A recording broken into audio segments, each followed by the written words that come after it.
in the name of Allah, the most gracious, the most merciful. Isra and Miraj is a journey where the laws of physics and human understanding simply cease to apply. As the name suggests, it consists of two parts, Isra and Miraj. In the last episode, we talked about Isra, the Prophet Muhammad's, peace be upon him, journey from Mecca to Jerusalem. Before we move on to the second part, Miraj, let's quickly revisit Isra. One night in Mecca, as the Prophet, peace be upon him, slept, Jibril came to him. He took him to the well of Zamzam, where his chest was opened, his heart washed and filled with wisdom and faith. Then came Burak, a white-winged creature, bigger than a donkey but smaller than a mule. It moved with unimaginable speed, placing its hoof at the farthest point it could see. The Prophet mounted Burak, and in the blink of an eye, he arrived in Jerusalem. There, he tied it to the same ring used by the prophets before him. In Jerusalem, he met various prophets. Jibril called the prayer, and angels descended from the heavens. Allah gathered all the messengers and prophets, and Prophet Muhammad, peace be upon him, led them in prayer. When it was over, Jibril asked, "O Muhammad, do you know who prayed behind you?" The Prophet replied, "No." Jibril then said, "Every single prophet whom Allah has ever sent." Imam al-Shami, who authored one of the most detailed biographies of the Prophet Muhammad, peace be upon him, mentioned that the spirits of the prophets were present in Jerusalem that night, each praising their Lord. Then, the conversation shifted to the final hour, the day of judgment. The prophets first turned to Ibrahim, peace be upon him, for an answer, but he said, "I have no knowledge of it." They then asked Musa, peace be upon him, who gave the same response. Finally, they turned to Isa, peace be upon him. Jesus said, "As for when it will happen, only Allah knows. But my Lord has informed me of the events that will come before it. The Dajjal, Antichrist, will appear, and I will face him with 2 rods. The moment he sees me, he will begin to melt like lead, and Allah will destroy him instantly. Even the stones will call out, 'O Muslim, there is a disbeliever hiding behind me. Come and strike him,' and Allah will ensure their defeat. After that, people will return to their lands, but then Ya'juj and Ma'juj, Gog and Magog, will emerge. They will flood the earth, destroying everything in their path. They will consume every source of water until nothing is left. The people will come to me, pleading for help. I will pray to Allah, and He will destroy them. Their corpses will fill the earth, and the stench will be unbearable. Then Allah will send down a rain that will cleanse the land and wash their bodies into the sea. When all of this happens, the final hour will be as close as a mother in her last moments of pregnancy. Her family knows the time is near, but whether it will happen by night or day, they cannot tell. Then Jibril presented the Prophet, peace be upon him, with 2 vessels, one filled with wine and the other with milk. The Prophet chose the milk. Jibril said, "You have chosen fitra, the natural disposition. Had you chosen the wine, your community would have gone astray, and only a few would have followed you." Another narration mentions that there were 3 vessels, with the 3rd containing water. Jibril then said, "Had you chosen the water, your community would have perished by drowning." This marks the end of the first journey of the night, Isra, and the beginning of the second, Miraj. Before we continue, share this video as much as you can, as it helps the algorithm expand its reach to more people, allowing more viewers to benefit from it. Let's begin. Many people believe that the Prophet, peace be upon him, traveled through the 7 heavens and beyond on Burak, but that is not the case. In my video on Isra, I explained that when the Prophet arrived in Jerusalem, Jibril, peace be upon him, tied Buraq to a stone with a hole in it, a hole that Jibril himself had created. Moreover, in all the authentic narrations about Miraj, Buraq is not mentioned. In Sahih Bukhari, the Prophet, peace be upon him, said, "Then Jibril took me by the hand and ascended with me to the sky." This indicates that the journey to the heavens was not undertaken on Buraq. There are even more fascinating narrations that further support this. According to a hadith narrated by Abu Sa'id radiyallahu anh, and reported by Ibn Ishaq and al-Bayhaqi in Dalail al-Nubuwah, the Prophet, peace be upon him, said, "When I had finished in Bayt al-Maqdis, the Miraj was brought to me. I had never seen anything more beautiful. It is the very thing a dying person's eyes are fixed upon before they pass away. My companion, Jibril, then ascended with me until we reached the gate of the heavens." Another narration describes Miraj as a celestial ladder by which the souls of the children of Adam ascend. It is said that no creation has ever seen anything more magnificent.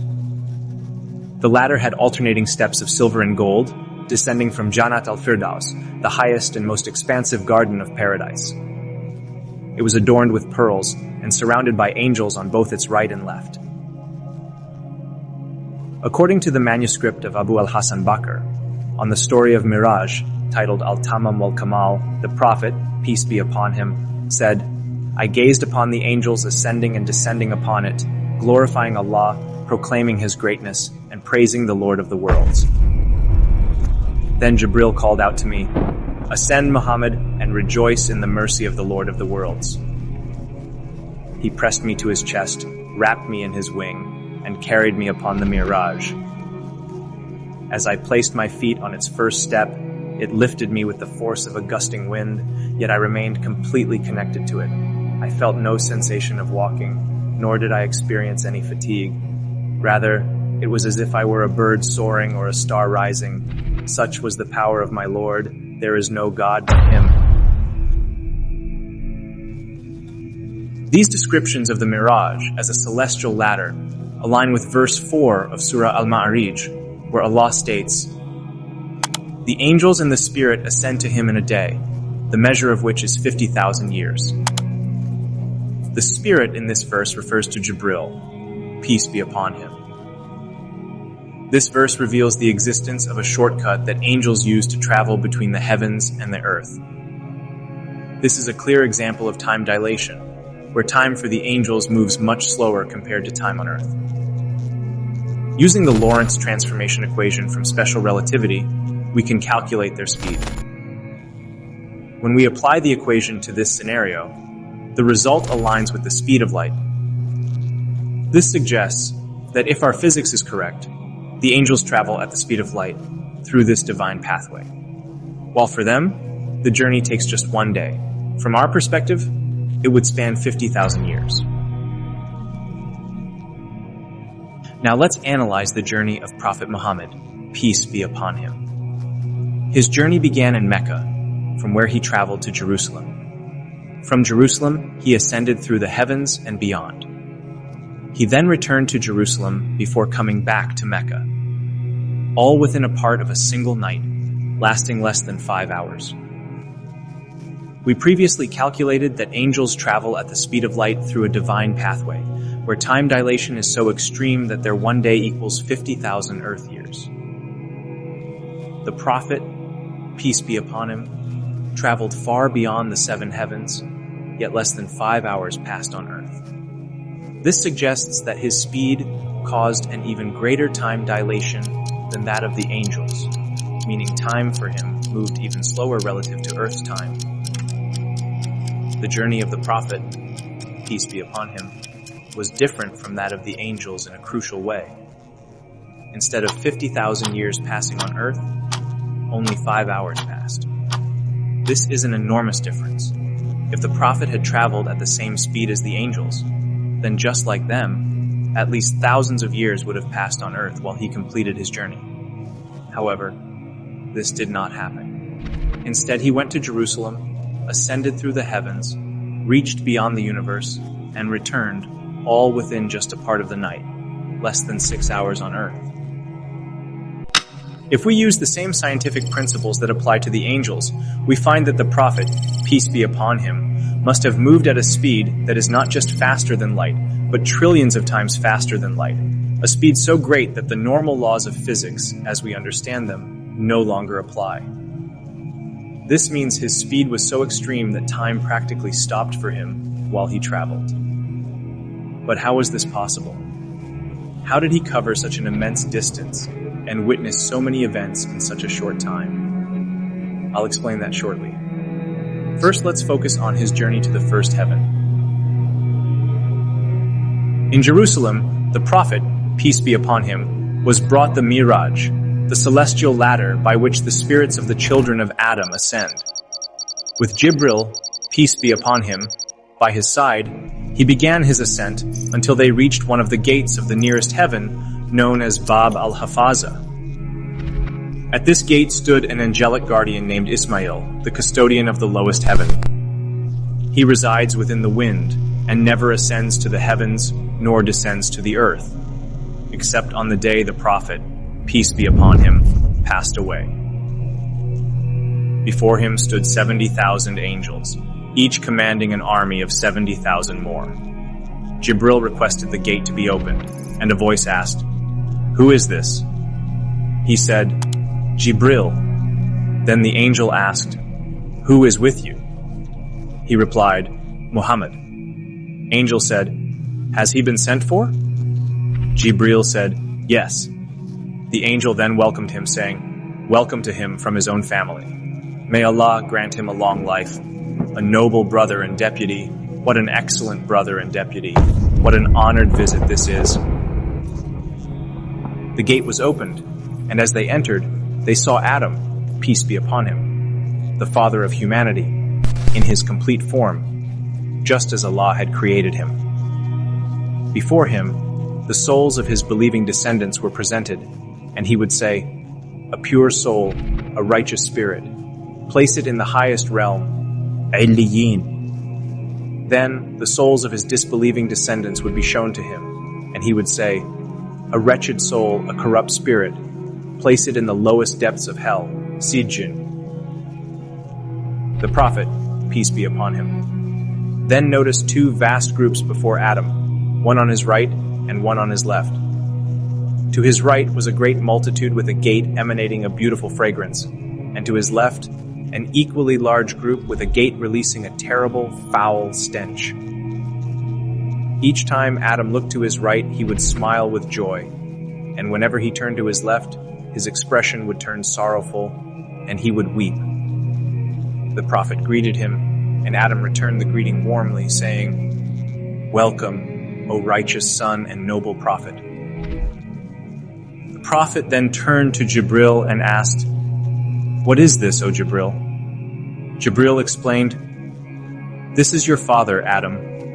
The dark masses before him are the souls of his children. Those on his right are the people of paradise, and those on his left are the people of the fire. When he sees those destined for paradise, he smiles with happiness, and when he sees those bound for hell, he grieves and weeps. The gate on his right leads to paradise, and every time a soul enters, his joy increases. The gate on his left leads to hell, and each time a soul is cast into it, his sorrow deepens." The Prophet, peace be upon him, described an extraordinary angel he encountered in the first heaven. Half of its body was made of snow, while the other half was fire. Yet, neither element affected the other. The fire did not melt the snow, nor did the snow extinguish the fire. The angel called out in a powerful voice, "Glory be to my Lord, who prevents the cold of the snow from putting out the fire, and the heat of the fire from melting the snow. O Allah, the one who unites opposites, unite the hearts of your believing servants." The Prophet, peace be upon him, asked Jibril, "Who is this?" Jibril replied, "This is an angel whom Allah has stationed at the farthest boundaries of the heavens and the earth." I asked, "O Jibril, what is the name of this one?" He replied, Muhammad, it is called Habib, and it is the finest guide and counselor for the people of the earth.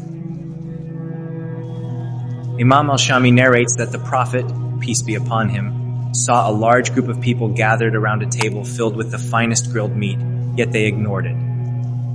Instead, they turned to a pile of rotting, decaying flesh and ate from it. The Prophet, peace be upon him, asked, "Who are these people, O Jibril?" Jibril replied, "These are the adulterers. They abandon what Allah has